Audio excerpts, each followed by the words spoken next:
Cut the Line Podcast, episode 1. This is me, Paul Stubbs. I'm here with Mtunzi Fudge Mabeta. What's going on, Fudge? All good, all good. Stuff. What's happening, man? How you doing?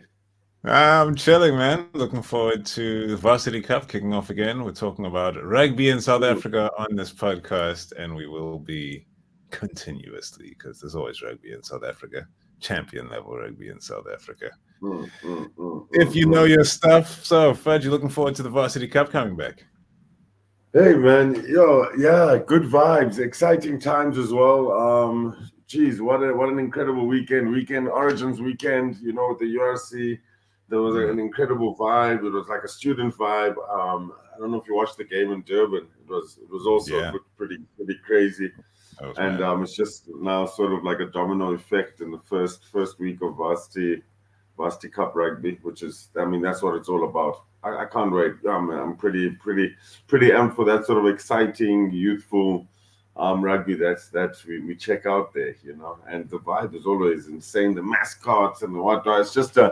It's always a unique experience, and it's for 2 months, and then you wait. The long wait begins. So cannot wait, mate. Yeah, 2 months like like Super Rugby used to be. Very condensed, very short-term tournament. And if you miss it, you miss out kind of thing.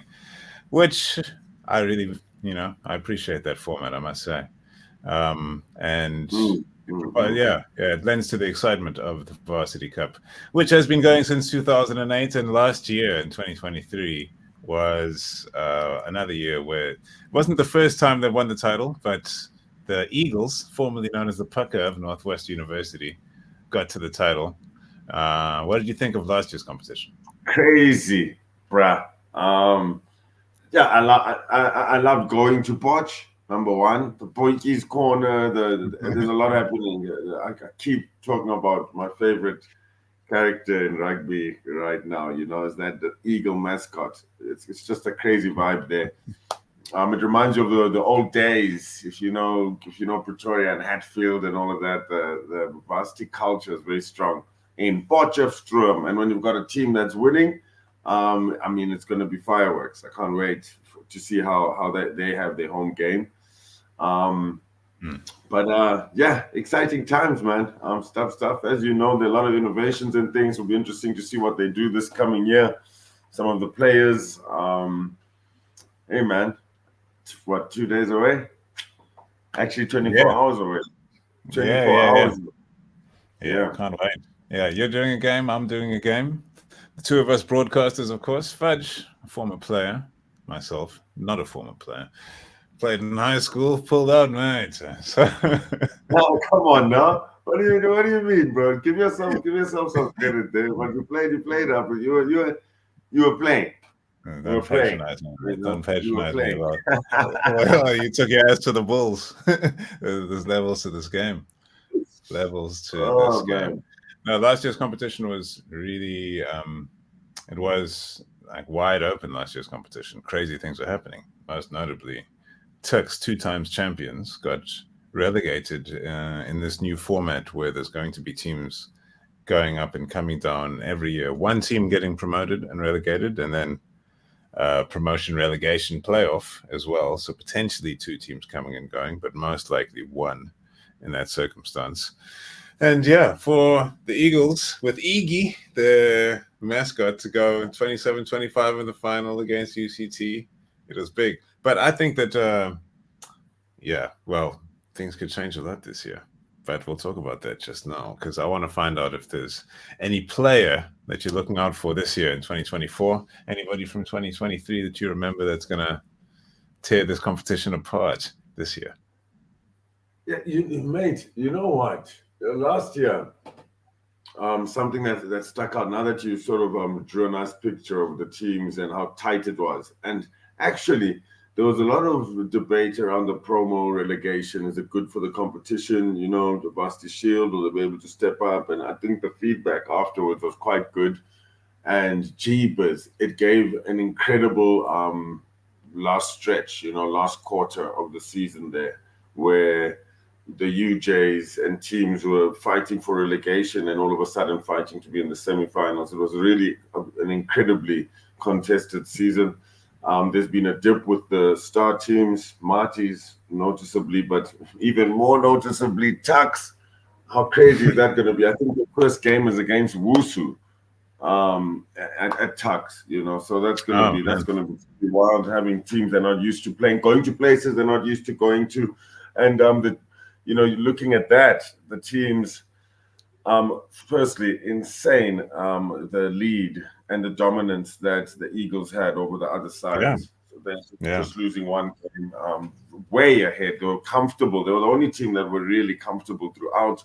Shimla's went through a little bit of a dodgy period, and you mentioned trying to find some names between all of that. For me, of course, there will be some names that stick out. A lot of them have left. You should see how many players UCT have lost. It will be the same for the Eagles as well. Schwechers and the fly-off Peterson. So that's going to be that's one thing. That a lot of the players that stood out last year are not there this year. That's going to be Vernon Paolo. Vernon Paolo, huge guys. But Santino Tino Sonopool, jeez, yeah. He's playing. It'll be interesting to see the full team sheets tomorrow. I'm sure there will be a couple of first years. There were some players who did stand out. I think Heinz Bertram's for the Eagles was insane. He's there again. Stefan Kugel is a mountain of a man. He's there for the Eagles again as well. And their forwards were what I think stood out. They were very consistent throughout. They made it quite easy for the backline to fire. And then that released players like Santino. But there's some scrum ups who are really good as well. Xavier I thought was incredible for CUT. Conwell Conradi was quite impressive for UWC. Conweezy. Yeah. Those two twins exciting. for CUT, the Bester brothers, I think, Zach and Zane Bester, those centers. Yeah, and reasonable. If I saw correctly, sorry, Stubbs. I'm not sure if I saw correctly, but I think I saw Zane Bester on the University of Forte list. Really? No way. No, let me check here. I've got the page open here. I think I saw correctly. Check it out. I think I saw correctly. Obviously, it does get a bit interesting when you get to those final 2 years of your varsity career. Some students will finish off at other universities. They'll get that extra year at other universities. Maybe it's a specialist position that they don't have, and they'll offer them scholarships to go there. It's something that's quite normal. Studied well enough, you get those opportunities. And I think because of perhaps what he was studying, University of Forte is a legendary place, and maybe it'll be interesting to know. I'm not sure. It might be far-fetched. But I think there will be quite a bit of movement between sides and players. Laro Dalport, if you remember that legend, played for the Vikings. Amazing player. Moved from number 8 to the front row when his team was down to 14 men. They was getting battered, right? Those guys were rock solid. Wildcat, bro. It's amazing. Great guy. The times in the varsity. Yeah. And moving from Varsity Cup to Varsity Shield, like you mentioned, so there's been a lot of that. That's why it makes it quite difficult for me to track specific players. I mean, the center Patrudia I thought was pretty good. He's back, geez, the list goes on and on. There were some incredible forward battles, as well. Especially front rowers. It was nice to see them get a little bit of shine. Warji. For UCT, a lot of comeback kings. It was just an incredible season. Season of two halves. You look at CUT, and again, I mentioned Xavier,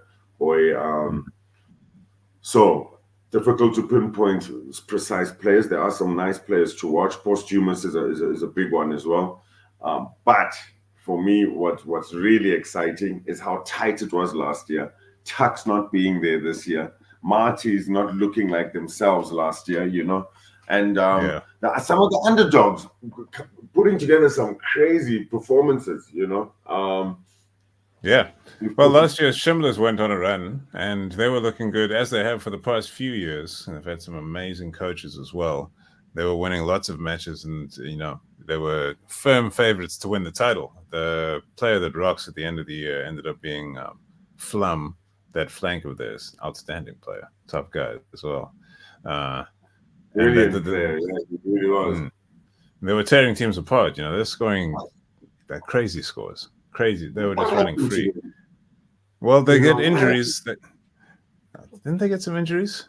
And then, listen, let me not blame it on injuries. You need to do a deep dive into that situation, actually. What did happen? Because it's been consistent over the last couple of years, in incredible starts to the season, dominating. I couldn't wait to see the Eagles get challenged, and have that Poch Bloom derby happen again, So, but they just fall off towards the latter stages of the season, and I think you are right. I think it's depth and maybe injuries, but. Jeepers, they were looking really good towards the start of last season, and this season, looking at their squad, I'm seeing Siasanga Ngubela over there. Look at this. Yeah, okay. No, this is Marty's. I think their squad's pretty serious this year, man. Matongo, Elba, Ngubelanga, Thijs Kitsoff is back there again. I think Matthew Gray. Who's the other guys that I was looking at here? Juan Mostert has come back. They've called the man back to take part again. Aiden Topley's coming back for another go after he came from UWs. He had a good year. Pascal Akeji, the grey wing, top player. I've been wondering where this guy is. Looking forward to see this guy playing. But there's exciting. But mixed up with, I like the experience they brought in. Very skillful players, ballers. If you look at the type of rugby those guys play. So although they might be a little bit on the older side in terms of experience and the amount of seasons they've played, they are just naturally players that play with a lot of flair. So that'll actually be quite nice. It'll be interesting to see. Marty's needed it. They've lost a lot of players over the past 2 seasons. So they needed an injection. It was always going to be interesting to see where do you go. What kind of injection do you need? Do you need the solid players that lay the foundation and show experience up front, leaders like that? Or do you need leaders in the backline that still play with a little bit of flair and are quite experimental with their approach, which will be quite interesting and a nice balance at Marty's, I think. Nice one to look out for. Maybe underdogs, perhaps flying under the radar. It's funny to say that about Marty's, actually. Yeah, jeez, I would never say that about Marty's, man. They'll come for you, man. But as Alex Ferguson said, even though it's the Varsity Cup, maybe it still applies. You'll never win anything with kids, man. And as Northwest University proved last year, they say they had a squad of 35 people and they lost 21. So you feel like there's going to be, that's, the rotation of this kind of competition, which makes it exciting as well, is that it's kind of almost like the American sports systems where it's a drafting system. You're not going to have an era of dominance that lasts for too long of a time. There will be a rotation. There is a natural need for other teams to become good, and because you're good, it gives other teams an opportunity to become good later. So whoever's going to rise to the top this year, it might not even show in the first few rounds, as Shimlers showed us last time around by winning all of those matches. Whoever's burning hot might not be the team that makes it through at the end. I would like to see Tom Dawson Squibb get some reward for all of the amazing work that he's done with UCT for these last few years, because he has been they've been fighting at the top every single time, and they've got some some consistency in their players as well. Rookie of the year last year, Assad Morse, the number 9 of theirs as well. Diao, that lock. To have a season like he had. Crazy. Yeah. Dawson Squibb, fantastic, brilliant work. I believe he might be moving through to, you mentioned it. I think did I hear that from you, Paul Stubbs, that he's moving to the Proteas? I think it was the Proteas. No. I don't have the inside. What? Is that because news? he's an analyst and stuff. He's got. Is that news? I don't know. Hey, it's news to me, I'm man. not sure. Hold on. He's throwing hot fire out. No, I think okay. Let me just. I'm not going to say anything. I mean, it's a podcast. Let me say something, man. Come on. I heard during touch rugby. Yeah, okay, go on, man. And you know the heat wave. Hey, here we go. Dawson Squibb. No, check it out here. The athlete, Dawson Squibb, ready for the Proteas challenge. The Ike Tigers coach is on contract till the end of the World Cup. Come on. The World's set to be played in India in October. 19 November. What is this? 2023. Yeah. Holy moly. The wide world of sports, man. Opportunities abound.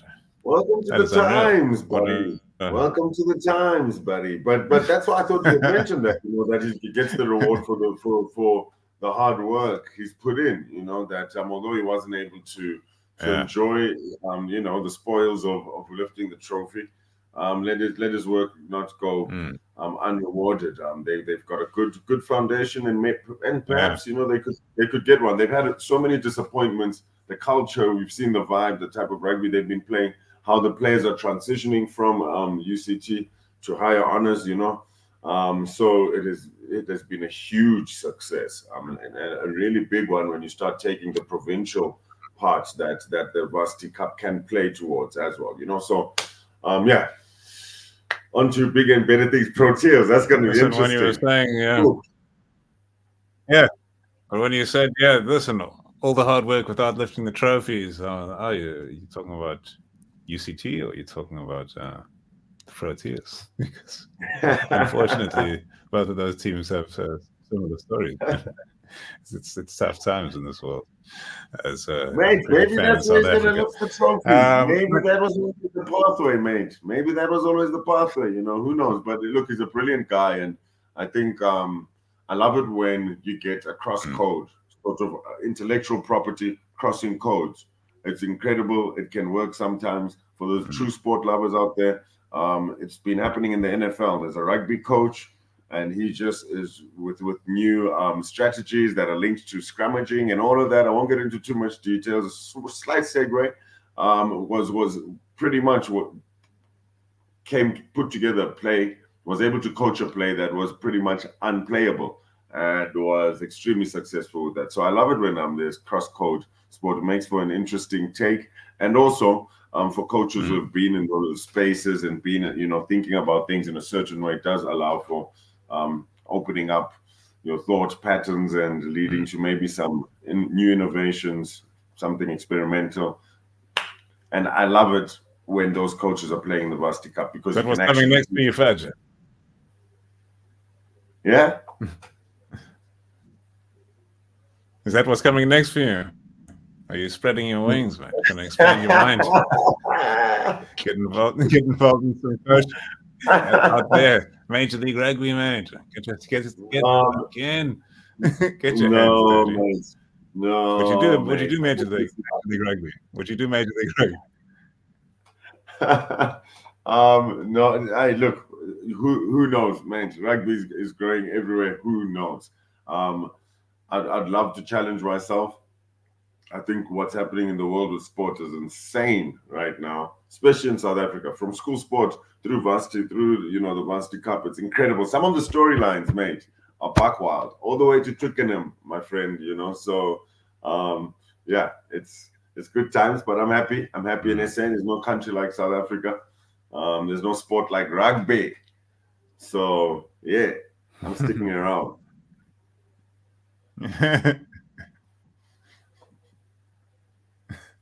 Those are the right answers, mate.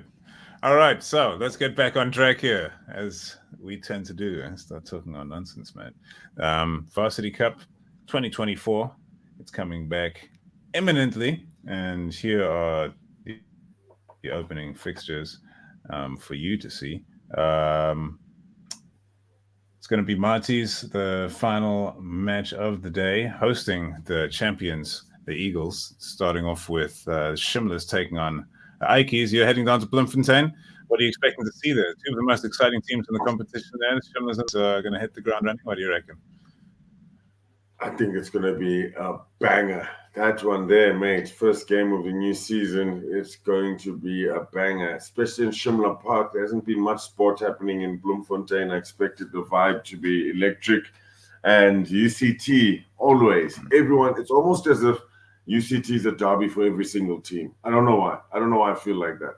Everyone just likes playing against UCT, and they celebrate the wins against them. Perhaps it's how competitive UCT are. They never really, they don't look like a walkover. There's always something. There's always a fight in those Ike Tigers. So big game for sure. With a new coach, but a lot of senior players. I did take a look at their team. I took a little at their team during the week. It wouldn't have been set. It'll be interesting to see what the final decisions are with who's playing, etc.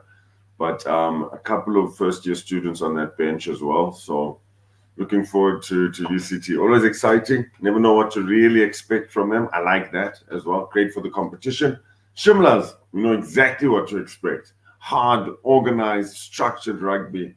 I love watching them when they're on form. That first 5 games they played last season, when they were hitting some form. It was incredible. It was insane watching them. I loved it. The besters, my goodness. The linking up, the flum. You mentioned the great balance. Pierre Ace was an absolute moose for them.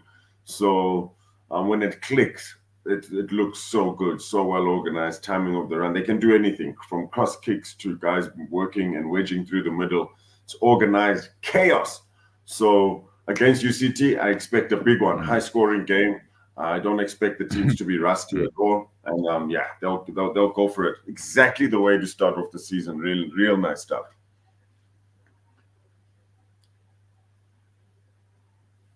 Yeah, I'm looking forward to that game. I'll be unfortunately having to catch it on catch up because I'll be getting ready for my one with Marty's. I really think Marty's could be very strong this year. It's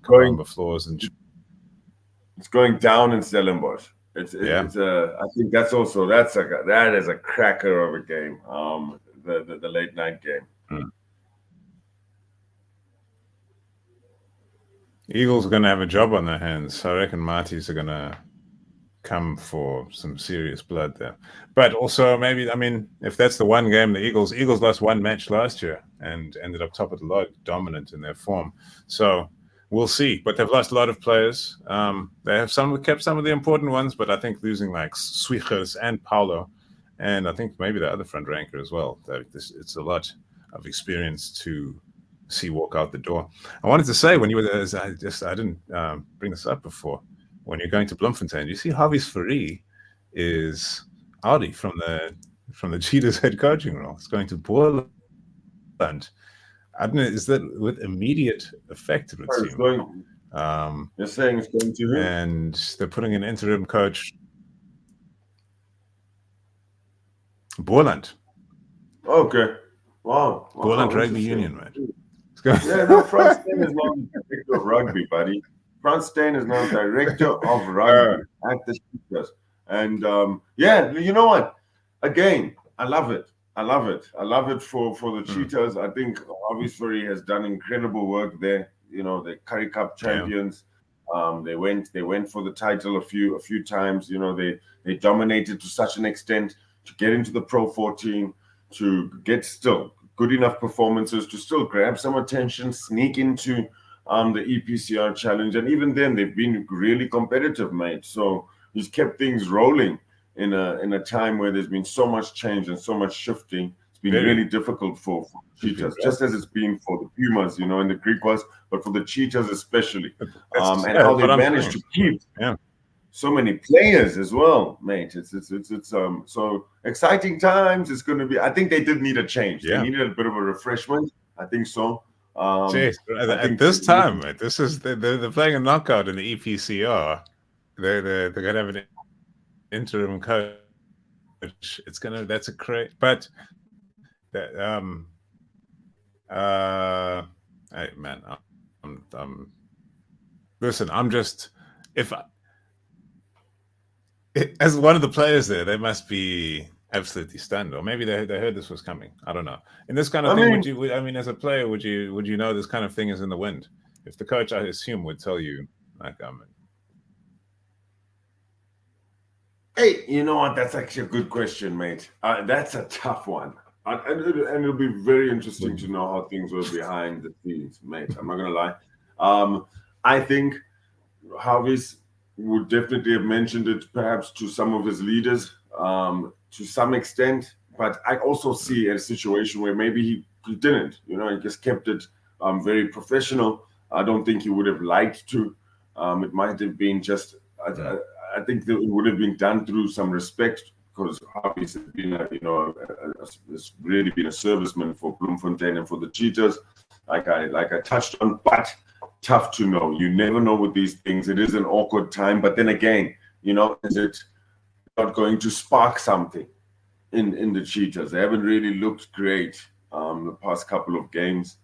Will it maybe spark something? They've just had a loan agreement with the Ospreys. So a couple of players are going to the Ospreys. I think Mafura is one of them. Colin Jasper is one of them. Big Vic Sekekete is one of them. You know, so there's a lot of turbulence. There's a lot of stuff happening there. Frans Steyn is there, though. I think he's someone whose intellectual property and especially his emotional intelligence, EQ, will be big for the change room and for the players. But then again, it's a fine line. It's not easy for a small spark like that to have this flame that's going to go in the right direction and burn just the pieces you needed to burn to lift the trophy or to be competitive or whatever the goals are now that they've set themselves up for. But when there's change at the Cheetahs, mate, for me, there's never been a bad thing. If you look at their rugby in the past 10 years, you know, and maybe even longer, you know, because they're still attracting the Frans Steyns and Juan Pinas, Schalk Ferreira. They're out there and they're performing. So they're doing something right. And maybe it was just time for Harvey Safari. And maybe Boland need him there, you know. It's a part of the country where I think actually he can make a big difference. That's yeah. I think it's exciting for Boland most of all, and they're getting a quality coach that's had the experience across the country, that's coached at all the levels. I think it's going to be a challenge for the Cheetahs to maximize their opportunity in the EPCR change. Ivory Coast fired their manager in the middle of the AFCON, and they went on to win the thing. So you know, maybe it's in the world of coaching. Maybe player power. Player power is higher than anything ever before. Yeah, it does do something. It does do something to the camp. What's happening in Boland and the investment in Boland. No. So wow, insane changes. Geez. No, carry on. You want to touch back on the effect it's going to maybe have on the Varsity Cup sides as well. Maybe it sparks something in them as well. They get a little tighter. Conversations will be had. Relationships are being rebuilt. Perhaps two really good sides. I think the Bloem Derby will be huge this year. CUT and Shimlas, and CUT especially with the form they've come into, the kind of rugby they're playing. They had a really good stanza of games last season where they were up in the top 4 and they were looking like they could make those semis. And playing incredibly attractive rugby. So, might spark something there as well. Maybe the players come out, trying to prove a point because there's a lot happening. Platform Cheetahs, which is a very unique and niche team to be playing for right now because it sort of is a leap jump, to Europe. And now having these agreements, I think is incredible for the Cheetahs as well because they are vulnerable. You do allow yourself to be vulnerable, but I think it's in the players' best interests. I think it's a good way to attract players. It's brilliant for the Ospreys' development. It's good for those players. You're stuck in Europe anyways. What a better way to make the best of it. You're going to be in Amsterdam. Let the guys go and keep match fit. So it's you tickle me, I tickle you. It's all groovy.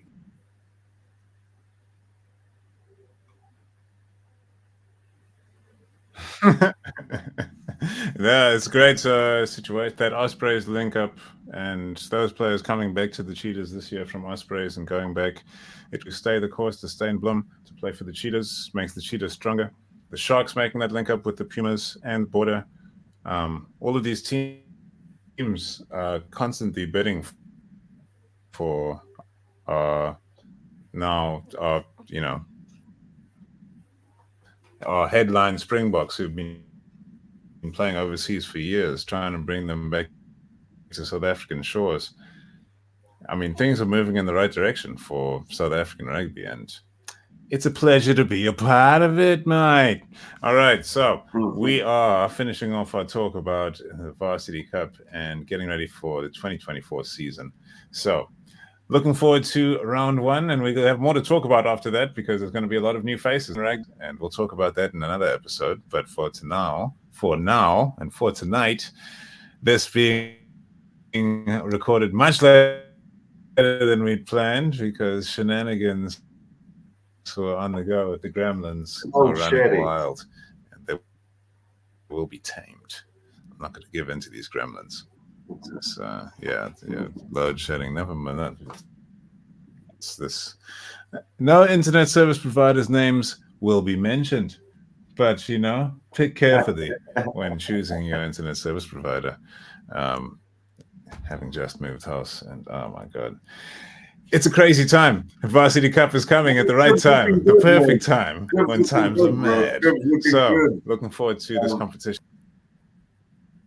Oh, thank you.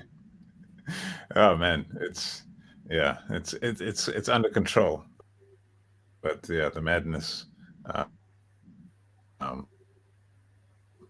it's only just begun. So I need to settle in, and I will be settling in.